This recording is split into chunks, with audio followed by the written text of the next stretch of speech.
KashKick pays for completing online offers like app trials and signups, while Ibotta pays cashback after you buy specific groceries or products and upload or link your receipt.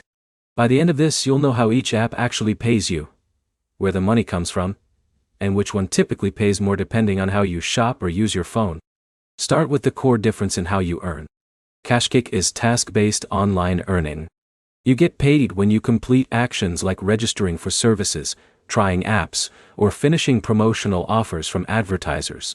The payout depends on the offer, not your shopping habits. Ibotta is purchase-based cashback. You earn money after buying specific items from partnered stores and confirming the purchase with a receipt or linked account.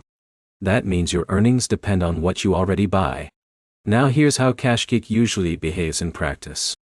Because the platform focuses on advertiser offers, individual tasks can pay more per action, but they often require more time, signups, or conditions before they qualify as complete.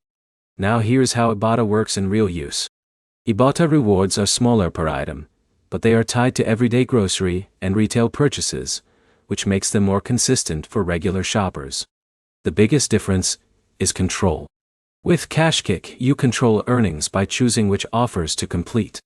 With Ibotta, your earnings depend on what you were already planning to buy. Now, the key question: which one pays more?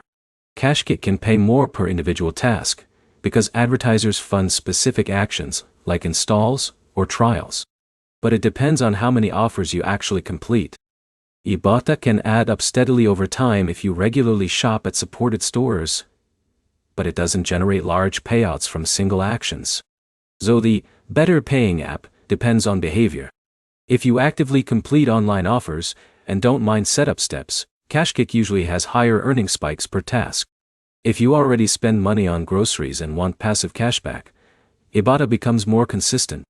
Summary: KashKick pays for online actions and can offer higher per task payouts, while Ibotta pays cashback on real purchases and builds earnings through regular shopping. One rewards activity, the other rewards spending. Next step: choose KashKick if you want to complete offers for earnings, or choose Ibotta if you want cashback on groceries you already buy, instead of extra tasks. Like and subscribe for more simple breakdowns that compare money apps based on how they actually work, not how they're advertised.